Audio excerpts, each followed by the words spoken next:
Welcome to Transitions 2. I am Martiqua, and you've joined us for the start of a brand new Transitions program. On this program, we're going to be focusing on the issues surrounding transitioning in the workplace, the legal issues that are a part of that consideration, and some of the things that can be done through the human resources departments of the places where you work to help assure that your transition runs smoothly. With me today, I have Dr. Diane Kelly, and I'm just going to have her talk to us a little bit and share some personal information with us, and her statistics and details, so we know how official she is. You know how important that is. Thank you, Martiqua. I'm Dr. Diane Kelly. I'm retired. I used to work for the Department of Agriculture, employee education and outreach, training and education. And I retired from there at the end of July. Wonderful. I also work as a transgender resource advisor to a group in Washington, D.C. That answers to the Secretary of Agriculture. I also tended to manage quite a few transitions within different agencies of the USDA. And I wrote a number of programs for our Office of Civil Rights on transition protocol, how it's done, legal issues, etc. When I retired, I converted those programs to the private sector, and that's what we'll show today. Wonderful. Thank you. So hopefully our audience will see that the information we have to present is something of value to anyone considering the process of transitioning while on the job, and hopefully it can provide you with support, and it can provide you with resources and answer questions that you might have about the process you should follow to make your transition as smooth as possible. Shall we start? Okay. This program is called Transgender Issues in the Workplace for Middle and Upper Management, and what to do and how to respond. It was written by myself and also Dr. Lynn Conway. Dr. Conway is a PhD in electrical engineering and computer science at the University of Michigan. She's also a post-op transsexual, just as I am. Let's first look at the results of a 2002 poll by the Human Rights Campaign concerning perceptions of transgender people. Most common place where a person is likely to know a transgender person. 39% was personal acquaintance, 33% was at work. Which of the following is closest to how you would feel about working with a transgender person? I would have no problem working with a transgender person. 48% of the people answered that way. I could work with a transgender person, but it would be a little uncomfortable. 26%. I could work with a transgender person, but I would not like it. That's 15%. And 8% would not be willing to work with a transgender person at all. Now, if you look at these, you've got 8% that won't work with us, and 15% that would, but they wouldn't like it. That's quite a high percentage. And then what are your feelings about transgender people in general? If you know a transgender person, 48% had positive feelings. If you don't know a transgender person, only 18% had positive feelings. Let's explore that. How can these numbers be improved? What can employers do to address the fact that these numbers indicate that nearly 25% of their employees would either refuse to work with a transgender employee outright, or would do so if forced but not like it? It's going to impact your workplace environment. And what can we learn from the dramatic difference in public feeling towards transgender people simply based on whether they've actually met one of us or not? And how can both employers and transitioning individuals maximize the potential for ensuring a safe and healthy workplace transition? Transgender issues we're going to discuss are pertaining to people who wish to transition their gender on the job, And from this session, you'll learn what's involved in the transitions and what to do in these cases. And then usually I ask if there's anybody in the audience that's ever met a transgender person. And most often, people will raise their hand, and more than you think. Well, and I think it's true that the more familiarity you have, the easier issues like this can be to address. Absolutely. And the more comfortable you feel with asking questions if you don't understand. That's correct. And I think that that was one of the major reasons why I saw it as important to bring this program to our program, because in this way we're doing the same thing that you would be doing, hopefully with an HR department, and helping them to prepare for transitioning employees. Okay, and I think that it's a way of helping our audience to develop an understanding of what has to happen in the world of work to make such a life-changing transition possible, so that someone can stay where they have already developed a history and still keep their job and still realize their potential and their reality at the same time. So,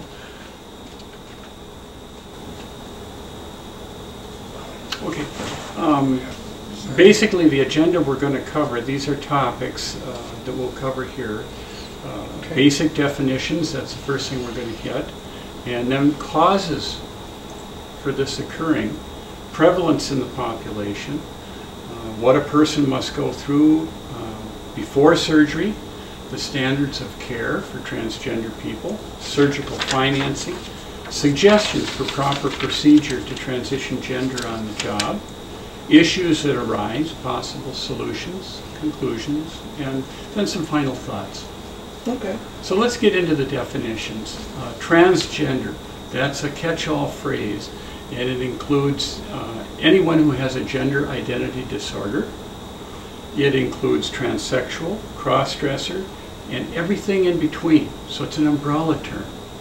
Whereas a transsexual is someone who undergoes sexual reassignment surgery to change their birth sex, either male to female or female to male. And a cross-dresser, generally that's men who occasionally dress in female clothing.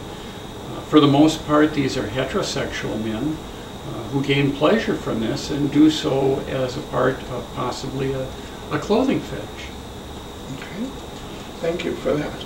And just in case our audience is wondering, I would fall under the definition of transgender because I am in fact a drag queen, and that would be why I fall under the transgender umbrella term. Yep. That's why the definitions are important, I think, and why it's important to ask someone specifically how they identify, so that you can show them the necessary respect, and so that you have proper information and know how to deal with them. Okay. So let's look at some of the definitions. Sexual orientation.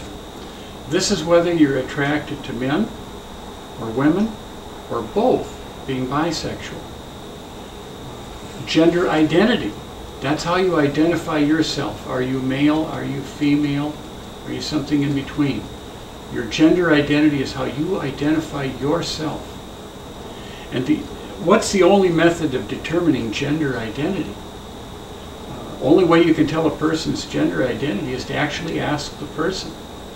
Your gender is a precept. Only you know for sure what it is. No one can tell you what it is or what it should be. That comes inside. And I have to say that's one of the points that I appreciate the most, because I think often even within the transgender community, we often forget how important it is to have our own explanation of what our gender is, and be able to speak to other people about that. Correct. And have the confidence to do that in a healthy way. So thank you for that. Let's go for some of the causes of transgenderism. Gender identity. Scientific evidence shows that the brain structures in the hypothalamus, that's kind of technical, it's in the center of the actual brain, determine each person's core gender feelings and your innate gender identity. This is fixed, it's immutable, and it cannot be reversible by any known medical or psychological means. In other words, we're born that way, and you usually know your gender identity by the time you're 3 or 4 years of age. And that can't be changed. We can't rewire your brain. So a transsexual will go through surgery because we can correct the body. And in October of 2008, which is recent, Australian researchers discovered a DNA variation linked to male to female transsexualism. The study involved 3 sex hormone genes, and findings show that male to female transsexuals tended to have a longer version of the androgen receptor gene, which could reduce the testosterone action, the masculinization of the brain during gestation. So if you have this longer receptive gene, your brain will not become fully masculinized even though you're born male. And this is where we come from. And what does this research mean? It confirmed that transsexuality is not a lifestyle decision, but rather strengthens the view that there's a biological reason why this happens. And this test can also help, this genetic test can also help parents with children born with ambiguous genitalia. In other words, intersex children. And a good example of an intersex child that was not mutilated at birth but allowed to choose later is Jamie Lee Curtis. So this test can really be a benefit to them. Interesting. To have all of this documentation and this support behind these issues and these questions, I think if nothing else, what it must do is it must provide a sense of psychological support and a sense of knowing that there's an explanation and a definition that fits. And once we have that, I think we can't help but be psychologically buoyed up by knowing that someone has cared enough to establish these facts and this awareness and knowledge and provided it for others to learn from, so that we have a better understanding of what might be happening with this unusual person that makes us a little nervous and uncomfortable, and we don't understand why they're that way, and it just makes it a lot easier. And I appreciate you sharing it with us. It's wonderful information. I think a lot of people feel shame and guilt, and they hide in the closet because they're transgender.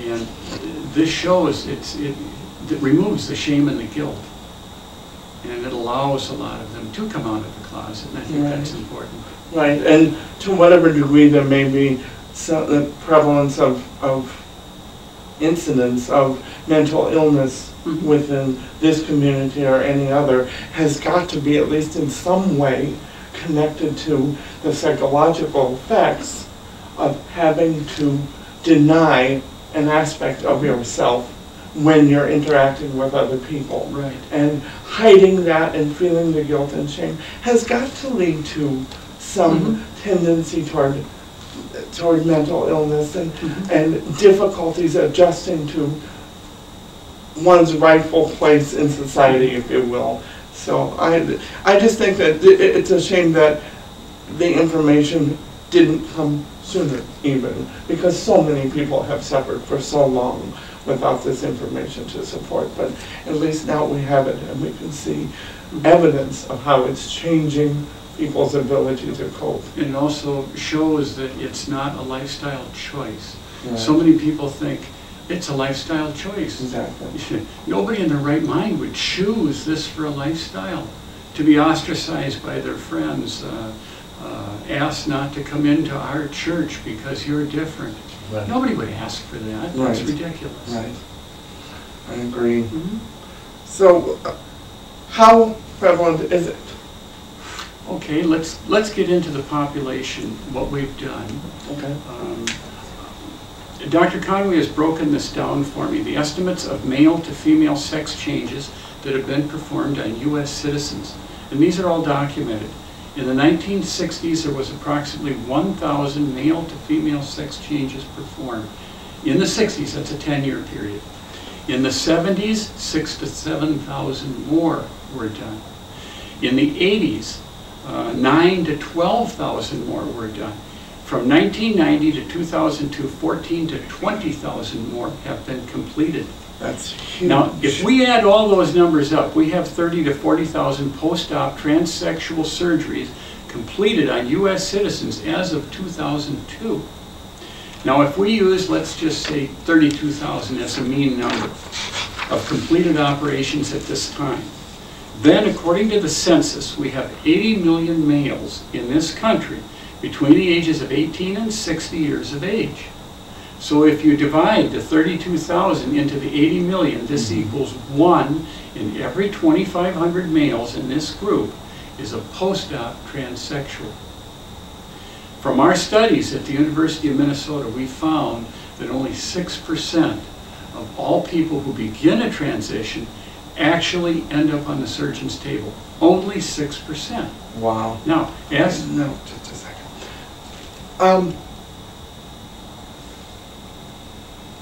I wasn't even aware of those numbers prior to connecting with you.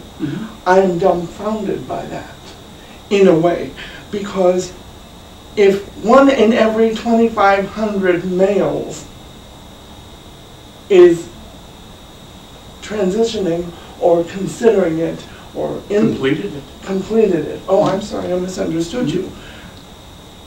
I wonder if people recognize just how many people that is. That's a huge number of people.